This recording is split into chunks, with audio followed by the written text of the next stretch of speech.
Goeiemôre. Jy luister aan die 52ste oordenking in die reeks, Die Goeie Lewe. Vanoggend se tema is emosie. Ons het gisteraand 'n interessante manne-aand gehad. Dit het so uitgewerk dat ek gisteraand die spreker sou wees. Terwyl ek 'n ander tema voorberei het, met 'n PowerPoint voorlegging en al, het ons nooit daarby uitgekom nie. Die inleiding tot my tema het daartoe gelei dat ons toe spontaan oor die huwelik begin praat. Ek het later net my laptop toegemaak en vir 'n volle uur en 'n half het ons as manne oor die huwelik gepraat. Dit was werklik goed om vanuit verskillende lewensfases daaroor te kon praat en die wyshede van veral diegene wat 40 jaar plus getroud is, te kon hoor. Een van die opmerkings wat ek gemaak het, kom uit my ervaring van die verskil wat daar is tussen mans en vroue se benadering tot konflik, veral waar die man iets gedoen het wat sy vrou ontstel. Indien mans en vroue, het ek gesê, hierdie probleem kon oorkom, sal 90% van huweliksterapeute waarskynlik hulle werk verloor. En dit is: wanneer 'n man iets gedoen het wat sy vrou ontstel, en sy begin verduidelik hoe sy voel, wil die man haar in die rede val en sê, weet jy verstaan my heeltemal verkeerd, ek het dit nie so bedoel nie, en as jy net vir my kans gee om te verduidelik, dan hoef jy nie meer so te voel nie. Maar die vrou wil daarvan niks weet nie. Die man kan sy argumente en redenasies maar vir homself hou, sy wil sê hoe sy voel. My advies aan die mans is, dit maak nie saak hoe goed jy dink jy redes kan verskaf of argumente kan boekstaaf nie. Jou vrou het nodig dat jy haar emosies hoor. Luister net. Die manier om haar anders te laat voel is nie om vir haar te vertel hoe sy moet voel nie, maar deur na haar te luister. Dit verander haar emosies van sê maar ongelukkigheid en eensaamheid na 'n plek toe waar sy gewaardeer en belangrik voel. Die manier om jou vrou anders te laat dink daaroor is nie jou argument nie, maar deur na haar te luister, kom sy baie dikwels tot 'n ander perspektief, want nou hoor sy nie dat jy vir haar omgee nie, sy ervaar dit. Ons manne het gisteraand almal erken, dat ons nogal geneig is om te wil verduidelik en goeie argumente op die tafel te sit, en vroue, ons wil daarom sê, heel dikwels, die meeste van die tyd, is dit baie goeie argumente. Ons het almal erken, ons kan beter doen om na ons vrouens te luister. Maar laat in die gesprek, merk een van die ouer manne op, is dit nie maar waar vir ons almal nie.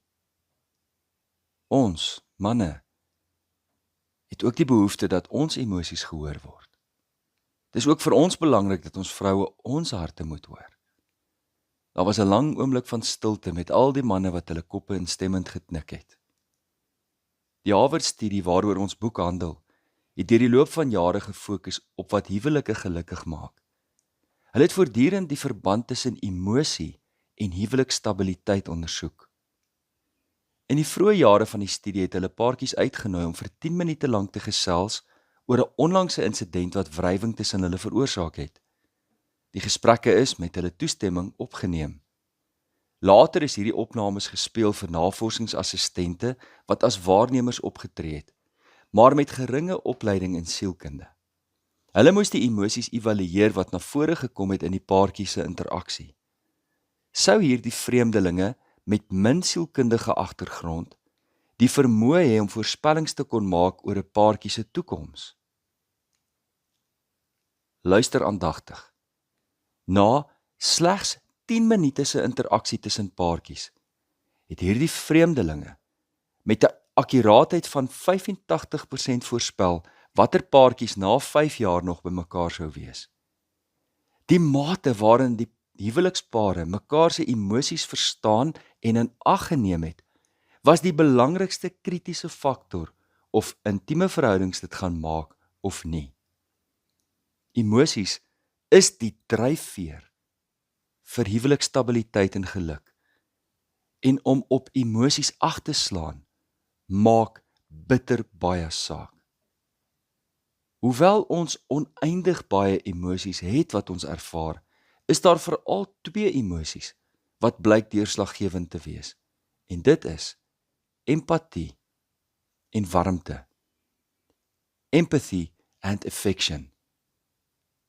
Affection kan met baie woorde vertaal word, maar ek kies die woord warmte, want dit gaan oor 'n gefokusdheid, 'n sagtheid waarmee ons na mekaar toe draai.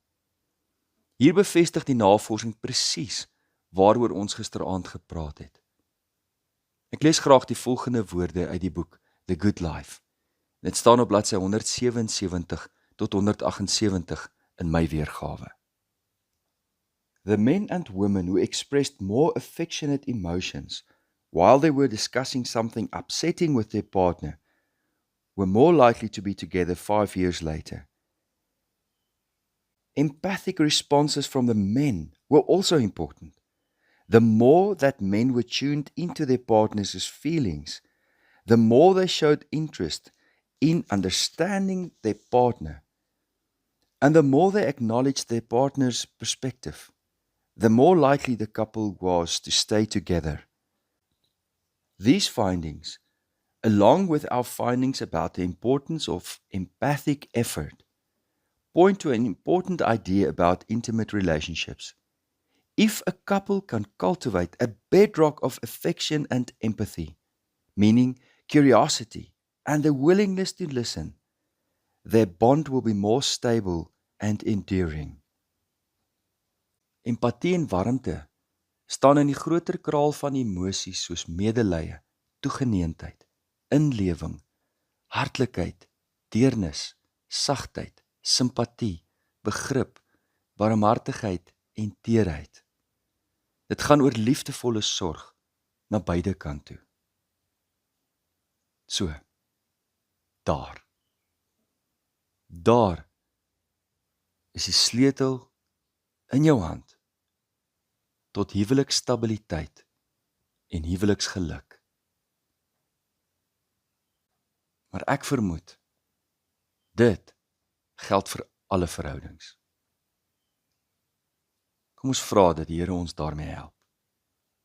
Hemelse Vader, ons vra dat U ons sal vul met U Heilige Gees, dat ons die vrug van die Gees in ons lewe sal bly inoefen, om lief te hê, om blymoedig te leef, vrede te maak, geduldig te wees, vriendelik te bly, goedhartig te wees, getrou te bly, sagmoedig en met selfbeheersing op te tree.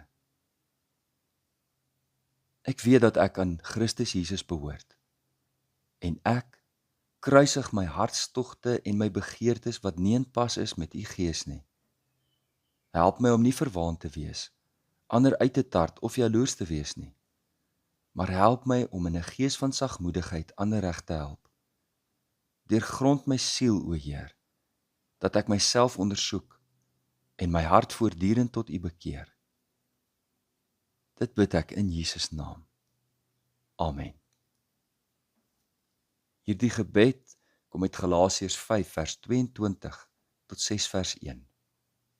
Liefde en 'n geseënde dag verder.